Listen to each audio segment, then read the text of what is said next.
नमस्कार प्यारे बच्चों, आप सभी का टैगोर स्कूल के इस ऑनलाइन प्लेटफॉर्म पे स्वागत है। हम पढ़ने जा रहे हैं मॉडल पेपर नंबर 6 और उसमें हमने 2 क्वेश्चन कर लिए हैं। अब बात करेंगे हम थर्ड की, ठीक है। तो थर्ड क्वेश्चन में भी आप लोगों को पता है, क्वेश्चन नंबर जो थर्ड है, क्वेश्चन नंबर थर्ड में भी 12 क्वेश्चन आते हैं। तो उसमें फर्स्ट देखिए, लिखा हुआ है 1176 और आगे इसमें लिख रखा है को इसके अभाज्य गुणनखंडों के गुणनफल के रूप में व्यक्त कीजिए। सिंपल बात ये हुई कि आपको इससे गुणनखंड निकालना है, ठीक है। तो गुणनखंड निकालते हैं। चलो सबसे पहले इसमें 2 का भाग जाएगा। 2 का भाग करोगे कितनी बार? 5 बार। फिर बचेगा 17, भाग कितनी बार जाएगा? 8 बार। फिर 8 बार। फिर 2 का भाग करेंगे तो 2 बार जाएगा, फिर 9 बार और फिर 4 बार। फिर और 2 का भाग करेंगे 1 बार, 4 बार और 7 बार। अब इसमें 2 का नहीं जाएगा, अब इसमें भाग जाएगा 7 का, ठीक है। और 7 का भाग करेंगे तो कितनी बार जा रहा है? 2 बार और 1 बार। फिर इसमें 7 का भाग और करते हैं, चलो तो कितनी बार जाएगा? 3 बार। और 3 का करेंगे तो 1 बार। तो इसके जो अभाज्य गुणनखंड है 1176 के जो अभाज्य गुणनखंड है, देखिए 2 कितनी बार आ रहा है? 3 बार। तो 2 की पावर कितनी हो गई? 3। फिर 7 कितनी बार आ रहा है इसमें? 2 बार। तो 7 की पावर 2 हो जाएगी और 3 एक बार है तो 3 एक बार लिखेंगे। बस यही कुछ है, ठीक है। नेक्स्ट सेकंड क्वेश्चन देखिए, उसमें लिखा हुआ है 5x² और -8x।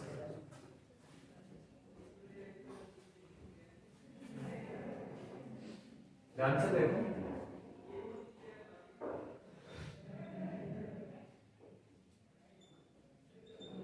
क्वेश्चन संख्या थर्ड है ये और उसमें सेकंड करवा रहा हूं मैं। 5x² - 8x और इसमें आपसे ये पूछा है कि शून्यकों का गुणनफल कितना होगा। आप लोगों को ये पता होना चाहिए कि फॉर्मूला आपको आना चाहिए, है ना। अगर शून्य की बात कर रहे हैं तो आप लोगों को हमेशा ही पता होना चाहिए बराबर में कितना लिखते हैं, 0।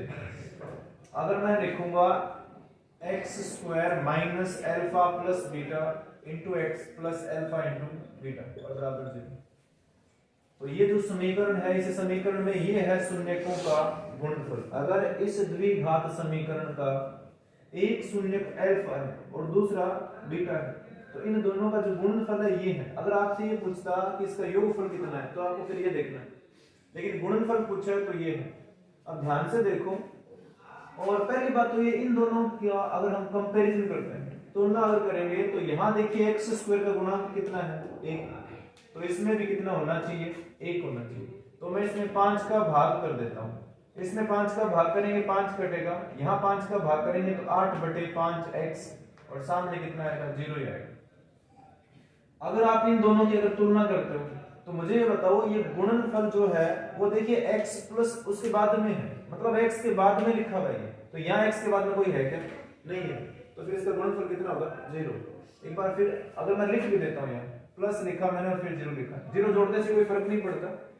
ये देखिए, ये है x² माइनस ये जो 8/5 है, ये है अल्फा प्लस बीटा, ये देखो इंटू x है तो ये रहा x, इसके बाद में प्लस है तो ये प्लस रहा अल्फा इंटू बीटा। अब इसके सामने कितना आएगा? 0। तो अगर आप इन दोनों की तुलना करते हो, तुलना करने पर तो तुलना करने से आपको ये पता चलेगा कि शून्यकों का गुणनफल इसमें है ही नहीं, तो इसका मतलब कितना होगा? 0। नेक्स्ट क्वेश्चन देखिए, लिखा हुआ शून्य ज्ञात कीजिए, एक द्विघात बहुपद दिया हुआ है। सबसे जो सिंपल और शॉर्टेस्ट जो तरीका है वो है गुणनखंड विधि, ठीक है। ध्यान से देखो, इसमें लिखा हुआ है x², थर्ड क्वेश्चन करवा रहा हूं। इसमें लिखा हुआ है x² - 2x - 8 और इसके शून्य निकालने। आप लोगों को पता होना चाहिए बहुपद को हम px लिखते हैं। अगर शून्य निकालने हैं तो px का मान कितना रखना होगा? 0 रखना। px का मान 0 इसमें रखेंगे तो x² - 2x - 8 बराबर 0। इन दोनों को गुणा करने से आ रहा है -8x²। बीच में लिखा हुआ है -2x, तो यहां से माइनस का 4x लिखेंगे और प्लस का 2x। तो ध्यान से देखो, 4x में से ये 2x हटाएंगे तो फिर माइनस का 2x आ जाएगा और 4 को 2 से गुणा करेंगे तो माइनस का 8 आ जाएगा। सिंपल बात ये है कि आप इस -2x की जगह लिख सकते हो -4x और +2x। देखिए लिखने में तो मैंने लिखा है 4x और 2x अलग अलग, लेकिन है ये -2x ही। -0 बराबर सॉरी -8 बराबर 0। अब इन दोनों में कॉमन क्या है x, तो यहाँ अगर x कॉमन आएगा तो अंदर बचेगा x -4, यहाँ कॉमन आता है +2, तो यहाँ बचेगा x, 2 का भाग 8 में करेंगे 4 आएगा बराबर 0। एक बार x -4 कॉमन ले लिया तो यहाँ क्या बचेगा x +2, यहाँ इसको अलग जीरो करेंगे। ध्यान से देखो x -4 को मैंने अलग जीरो कर दिया और x +2 को अलग जीरो, तो यहाँ से अगर आप निकालते हो x बराबर 4 आएगा, x बराबर कितना आएगा 4, और यहाँ से x बराबर कितना आएगा -2 आएगा। ठीक है, तो ये हो गए शून्य। और वैसे आप लोगों को पता होना चाहिए 2 पावर होती है तो कितने शून्य करते हैं, 2 शून्य करते हैं। क्वेश्चन नंबर देखेंगे आप अब 4, इसमें ये लिखा हुआ है कि आपको 2 रैखिक समीकरण दे रखे हैं, 2 रैखिक समीकरण और लिख रखा है 2x + 4y और -7 बराबर 0। दूसरी जो है उसमें लिखा है 3x + 6y और -10 बराबर 0। आपको यह बताना है कि इनकी प्रकृति कैसी है, जो इसका हल होगा उसकी प्रकृति कैसी होगी। प्रकृति निकालने के लिए हम निकालेंगे a1 बटा a2, तो मतलब ये हुआ कि 2/3 फर्स्ट समीकरण है तो इसे मैं a1 बोलूंगा, और ये जो x का कोफिशिएंट है इसे हम a2 बोलते हैं। यहाँ जो y का कोफिशिएंट है वो 4 है और y का कोफिशिएंट इसमें कितना है 6, तो ध्यान से देखो 4 में मैं 6 का भाग करूंगा, तो एक बार इनको देखो, अगर ये दोनों बराबर आ जाते हैं तो हम फिर थर्ड को देखते हैं। ठीक है, तो 2 से ये 3 कटता है कि नहीं कटता, पर यहाँ भाग जाता है 2 का, कितनी बार 2 बार, और यहाँ 2 का भाग 3 बार, तो देखिए 2/3 और 2/3 सेम आ गया ना, तो फिर आपको नेक्स्ट भी निकालना पड़ेगा। नेक्स्ट कौन सा हुआ -7 और -10। अब ये माइनस माइनस तो कटता है पर 7/10 नहीं कटेगा, तो ये फाइनली आएगा 2/3, यहाँ भी 2/3 और 7/10 जो कि बराबर नहीं है। अब ये दोनों बराबर है, ये बराबर नहीं है, इसका मतलब ये हुआ a1/a2 बराबर है b1/b2, परंतु बराबर नहीं है c1/c2। ये जो कंडीशन लगी है ये कंडीशन आप लोगों को पता होना चाहिए, होता है समांतर के लिए। अगर 2 लाइनें समांतर होती है तभी इस प्रकार की कंडीशन है ना लगती है। इसका मतलब ये हुआ कि इसमें हम लिखेंगे ये असंगत है, प्रकृति का पूछ रहे हैं तो हम लिखेंगे असंगत है। ठीक है, और अगर ये टाइप का पूछ रहे हैं तो इसका कोई हल नहीं है, कोई हल नहीं है, कोई हल नहीं है। ठीक है, बस इतना ही। नेक्स्ट 5th नंबर क्वेश्चन देखिए, इसमें ये लिखा हुआ है जांच कीजिए कि क्या आपको एक इक्वेशन दे रखी है और आपसे ये पूछा है कि क्या वो क्वाड्रेटिक इक्वेशन है, क्या वो द्विघात समीकरण है। चलिए अभी चेक करते हैं, उसे हल करेंगे। अगर लास्ट में x की पावर 2 बचेगी तो वो द्विघात समीकरण होगा, नहीं तो नहीं होगा। इसमें ये लिखा हुआ है क्वेश्चन नंबर 5th है x + 1 और इसका होल स्क्वायर है और सामने लिखा हुआ है 2 × x - 3 और आपसे ये पूछा है कि द्विघात समीकरण है क्या। तो देखने से पता चल रहा है द्विघात समीकरण है। क्यों है, देखने से कैसे पता चला मैं बताता हूँ। देखिए इस तरफ 2 पावर है क्या x की, नहीं है। यहाँ x की पावर कितनी है 1 और इसमें पावर कितनी है x पर 2, तो ये 2 पावर जो यहाँ है वो कटेगी नहीं। अगर 2 पावर इस तरफ भी होती तो कट जाती, पर अब नहीं कटेगी। फिर भी हम इसे कैसे लिखेंगे, तो यहाँ फॉर्मूला लगेगा a + b का होल स्क्वायर। मैं लिख देता हूँ, वैसे 10th क्लास में ये लिखने की जरूरत नहीं होनी चाहिए। a + b का होल स्क्वायर, तो a² + 2ab और प्लस b। यहाँ ध्यान दो, a की जगह मैं क्या लिखूंगा x और b की जगह लिखेंगे हम 1 इस फॉर्मूले में। तो ये आएगा x² + 2x और प्लस 1 और सामने है 2x को अंदर भेजोगे तो 2x - 6। यहाँ 2x से 2x कटता है पर x² थोड़ी कटा है, ध्यान से देख लो। x² 6 इस तरफ आएगा तो ये हो गया +7। क्यों, क्योंकि यहाँ -6 इस तरफ आकर प्लस का हो गया ना, और ये 1 कितना हो गया 7 बराबर कितना 0। तो यहाँ जो x की 2 पावर है वो अधिकतम है, तो इसलिए ये द्विघात बहुपद है। द्विघात समीकरण बोलेंगे भाई, बहुपद गलत लिखा है मैंने, हटा देते हैं इसे। क्यों, बीच में इक्वल का साइन है ना, तो वो समीकरण होती है, वो क्या होगी समीकरण। समीकरण है। नेक्स्ट क्वेश्चन देखिए, क्वेश्चन नंबर 6 होगा। इसमें ये लिखा हुआ है एक आयताकार भूखंड का क्षेत्रफल 528 मीटर स्क्वायर है, फिर इसकी लंबाई चौड़ाई की भी कोई बात दे रखी होगी। चलिए देखते हैं। क्षेत्रफल की लंबाई चौड़ाई के 2 गुने से 1 अधिक है। तो लंबाई चौड़ाई के 2 गुने से 1 अधिक है, तो पहले चौड़ाई तो आपको माननी पड़ेगी। क्वेश्चन नंबर 6 है ये, माना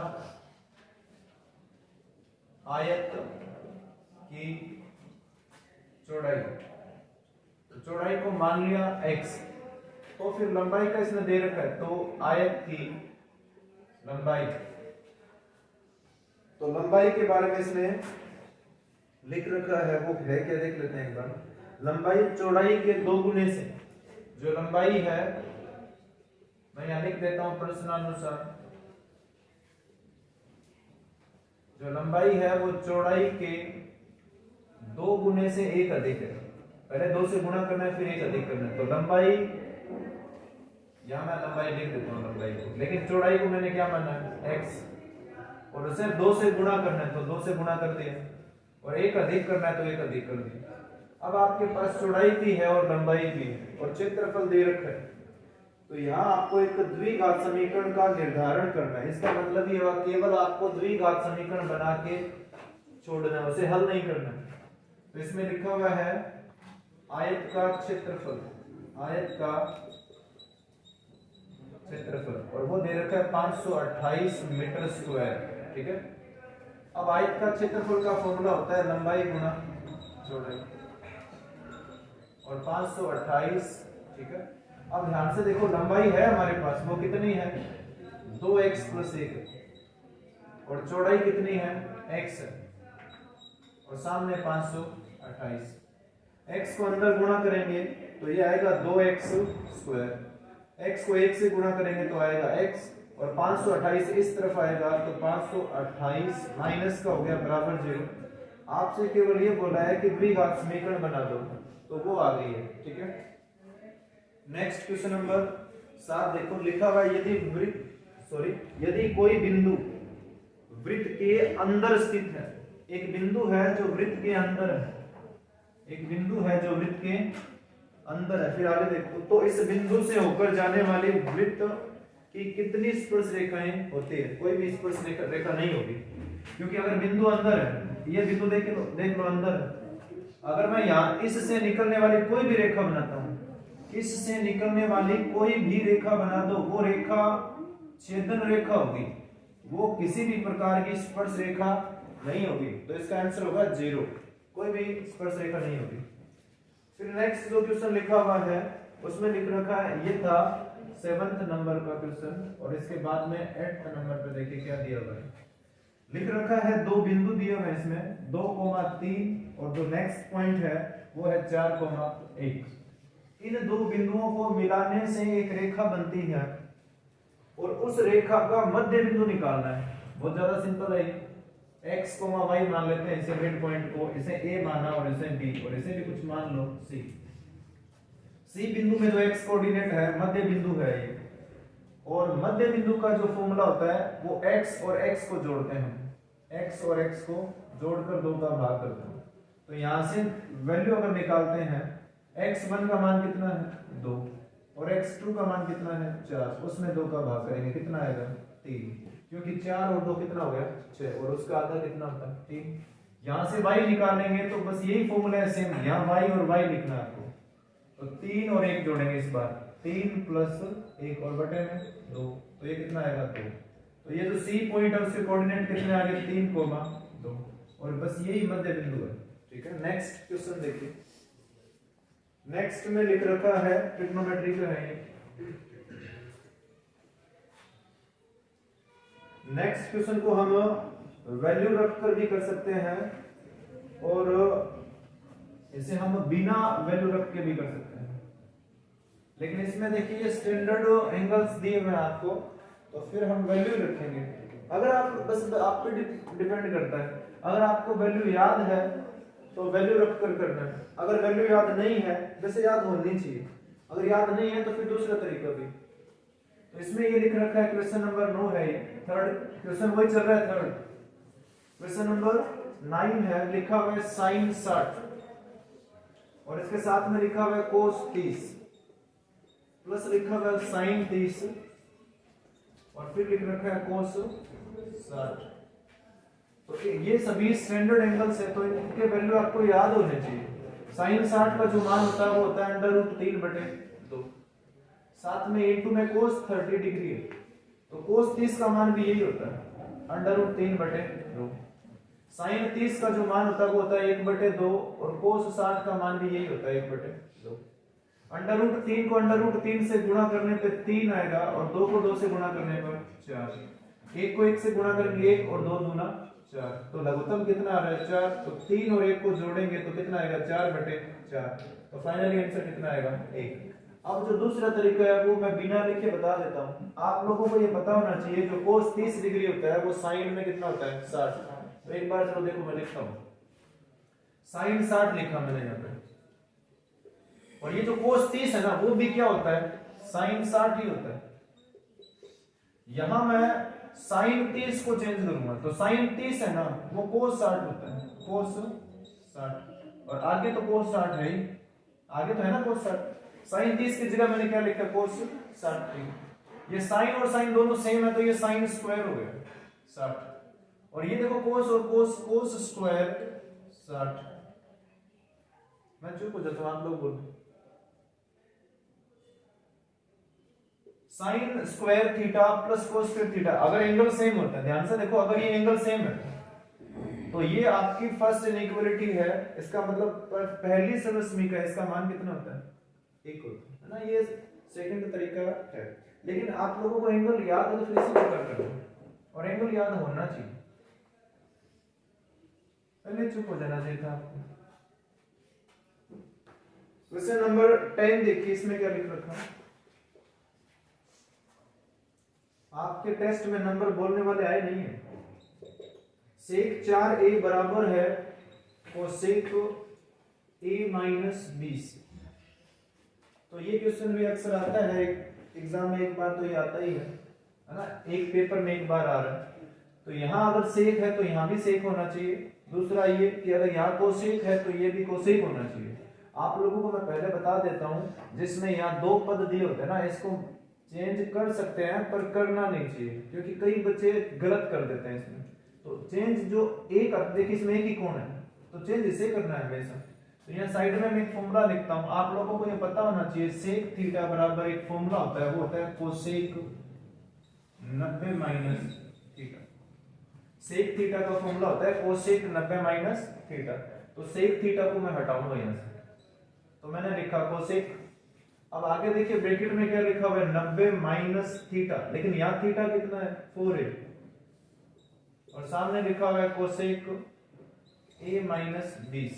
ठीक है, अब देखिए कोसेक और कोसेक दोनों है ना, इसलिए हम यहाँ तुलना कर सकते हैं, सेम होता है तो तुलना कर सकते हैं। तुलना करने पर, और तुलना करेंगे तो यहाँ लिखा हुआ है 90 - 4a और इसमें लिखा हुआ है a - 20, तो यहाँ 4a को यहाँ भेज दो तो ये 5a हो जाएगा, क्योंकि ये माइनस का है तो इस तरफ जाएगा प्लस का होगा, और एक ये a हो गया ना, तो कितना हो गया 5। यहाँ से 20 को इस तरफ भेजो तो ये हो गया 110 डिग्री, क्योंकि 90 यहाँ पहले से 5 से ये 110 कटेगा 22 बार, तो a का जो मान आएगा वो आएगा 22 डिग्री। बस ये आंसर है। बहुत छोटे छोटे क्वेश्चन है, इस बार 30 क्वेश्चन आ रहे हैं जो एक नंबर के हैं। अगर आप फिर भी नहीं पढ़ रहे हो तो ये अच्छी बात नहीं है। एक गांव की ढाणी में, पूरा क्वेश्चन क्या पढ़ूं मैं, इसमें एक टेबल दी हुई है आपको, फिर आपसे माध्य पूछा है, एक टेबल दे रखी है और माध्य पूछा है।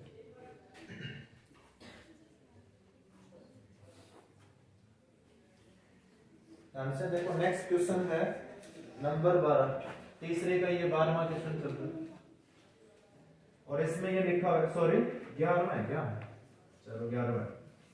यहां मैं लिख देता हूं वर्ग अंतराल, और यहां हम लिखते हैं बारंबारता।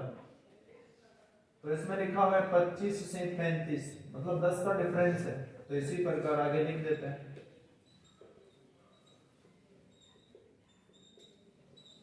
65 से 75, बस इतना ही। इनके सामने जो फ्रीक्वेंसी दे रखी है वो है 3, 7, 6 और 3। आप लोगों को पता है हमें सिग्मा एफ आई निकालना होता है, तो इसका जो टोटल है वो कितना है, इसमें दे रखा है 25 परिवार है, तो फिर जोड़ने की जरूरत नहीं है, 25 है। यहाँ आप लोगों को पता है एक्स आई निकालना पड़ता है, चाहे आप किसी भी विधि से करें, फॉर्मूला आप चाहे किसी भी टाइप से करें, माध्य ज्ञात करना है आपको, तो इसमें 3 फॉर्मूले होते हैं, 3 टाइप होते हैं, 3 विधियां होती हैं, तो वो देख लिया करो। अगर वैल्यू सिंपल है तो आप समांतर माध्य से कर सकते हैं, अगर वैल्यू थोड़ा डिफिकल्ट है तो फिर आपको कल्पित या फिर पद विचलन से करना चाहिए।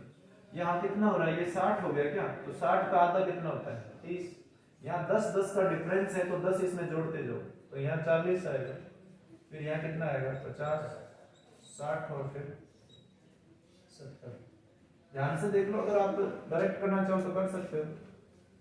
ये होता है एफ आई एक्स आई। देखिए वैल्यू सिंपल ही है, गुणा करना सिंपल रहेगा, तो यहाँ गुणा करेंगे तो कितना आएगा 90, यहाँ कितना आएगा 280, यहाँ आएगा 300 और यहाँ आएगा 360 और यहाँ आएगा 210।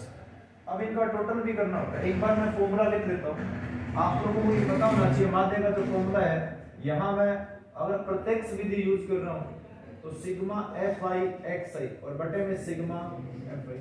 एक चीज ध्यान देना, अगर एग्जाम में वो खुद बोलता है कि आपको कल्पित विधि से करना है तो फिर करना ही है, ठीक है, फिर दूसरे तरीका नहीं यूज कर सकते हैं। यहाँ देख लो सब में 0, तो मैं 0 लिखूंगा। ये कितना आएगा 7, 7 और 8 15, और 15 और 9 कितना हो गया 24, हासिल 2 है, 4, 4 और 6 कितना 10 और 2 12। तो ये आ गया हमारे पास सिग्मा एफ आई एक्स आई का वैल्यू, ठीक है। यहाँ वैल्यू रखेंगे तो ये आया है 1240 और भाग करना है 25 का। 25 का भाग इसमें कितनी बार जाएगा भाई, 25 का भाग इसमें पहले जाएगा, कटता है क्या, चलो चेक करते हैं। 25 का भाग इसमें जाएगा पहले 4 बार, ठीक है, तो बचा कितना 24, ऊपर से 0 आएगा तो फिर 25 का भाग इसमें जाएगा 9 बार, ठीक है, और फिर कितना बचेगा 15 और फिर 0.5 बार 6 बार जाएगा, तो ये आ गया माध्यम, ठीक है। तो अब नेक्स्ट क्वेश्चन देखिए, और नेक्स्ट नंबर होगा आपका 12, है ना, तीसरे का 12वां क्वेश्चन है। किसी प्रयोग की सभी प्रारंभिक घटनाओं की प्रायिकताओं का योग होता है, 1 होता है। आप लोगों को पता होना चाहिए घटना घटित होने की प्रायिकता और घटना घटित नहीं होने की प्रायिकता, जो भी जितनी भी पॉसिबल कंडीशंस है उन सभी का जो टोटल होता है प्रायिकताओं का योग, वो कितना होता है 1 होता है ना। ये फॉर्मूला आप लोगों को पता होना चाहिए। क्वेश्चन नंबर 12 की बात कर रहे हैं और ये पूछ रहे हैं कि आपसे पूछा है कि सभी घटनाओं का, तो सभी घटनाओं में घटित होने वाली घटनाएं भी आती है और जो घटनाएं घटित नहीं होंगी वो भी आती है। तो ये स्टैंडर्ड फॉर्मूला आपको आना चाहिए, PE + PE बार। एक बार मैं और बता दूंगा, और बराबर कितना होता है अपन, ये वो प्रायिकता है जिसमें घटनाएं घटित होती है और ये वो प्रायिकता है जिसमें घटनाएं घटित नहीं होती है, और इन दोनों का टोटल कितना होता है अपना, बस यही पूछा आपसे। तो अब बात करेंगे क्वेश्चन नंबर 4 की।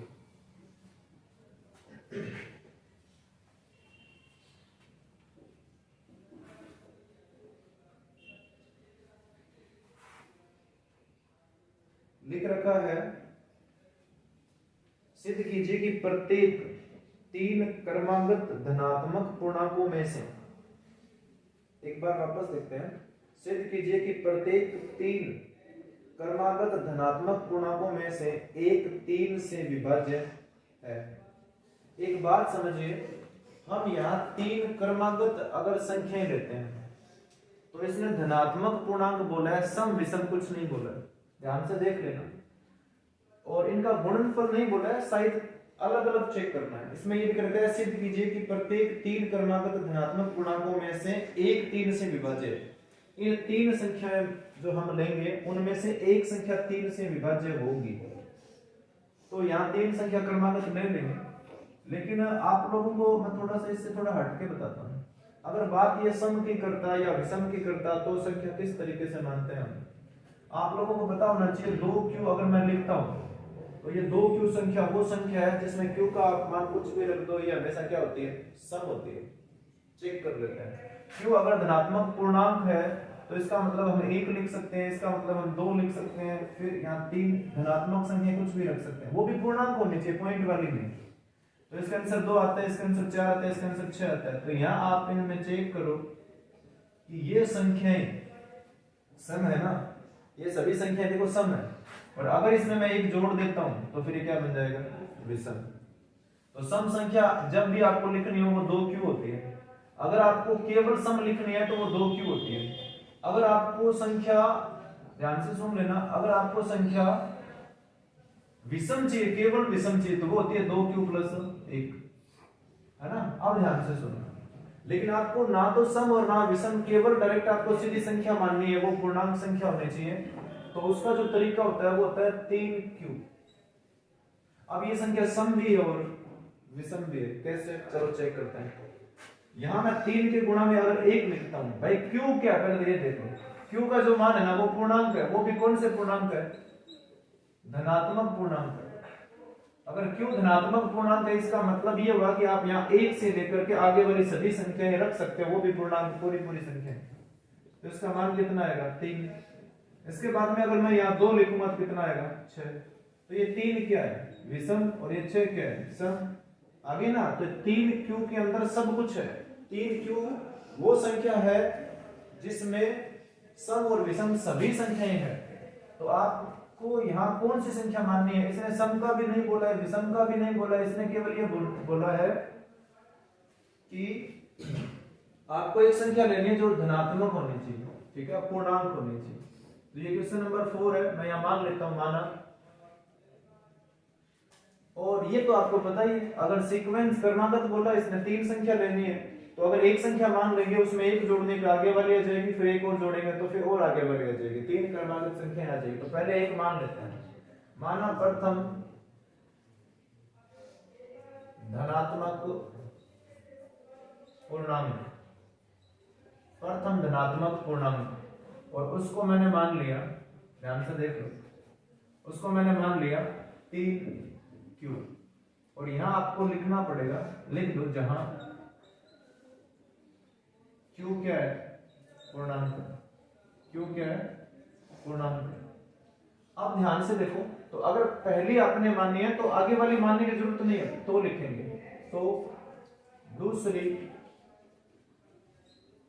व तीसरी, दूसरी व तीसरी क्रमागत धनात्मक पूर्णांक, दूसरा व तीसरा क्रमागत धनात्मक पूर्णांक। तो इसमें एक जोड़ दो, तो 3q प्लस 1 लिखेंगे। और देखिए मैंने क्रमागत लिखा है तो दूसरा भी मैं आगे लिख देता हूं, जो तीसरी जो संख्या होगी वो होगी 3q प्लस 2। अब मुझे ये बताओ, जो 3 संख्या है हमारे पास, वो एक संख्या तो है 3q, दूसरी संख्या है 3q प्लस 1, और जो तीसरी संख्या वो है 3q प्लस 2। अब मुझे ये बताओ, इन 3 संख्याओं में से एक ही संख्या ऐसी है जिसमें 3 का भाग जाएगा। ध्यान से देखो, बताओ इसमें 3 का भाग जाता है?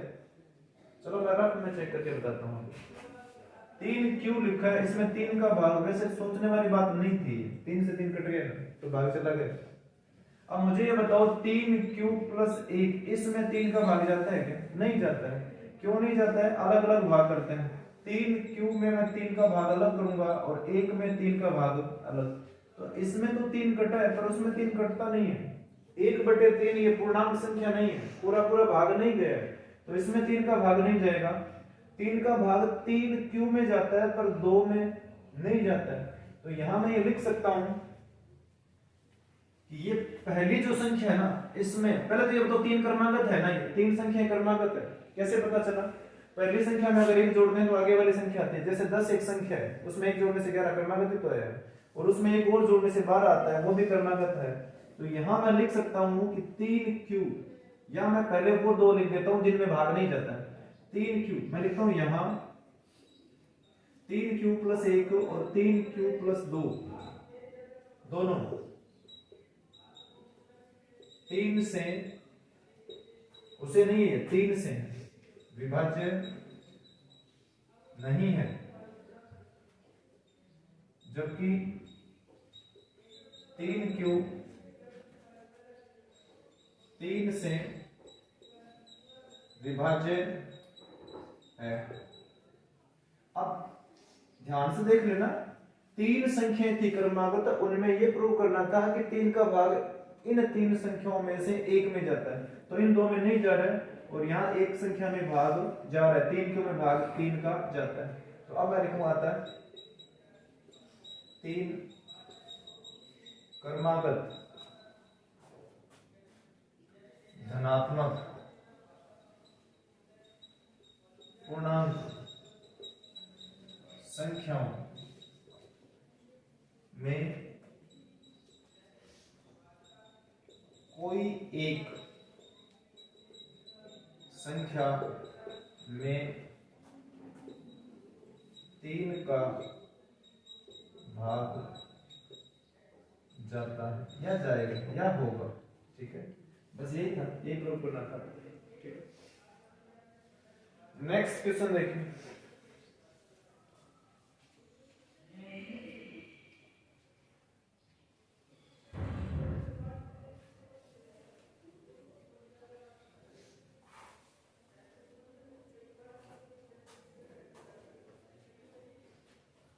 नेक्स्ट जो क्वेश्चन है उसमें लिखा हुआ है,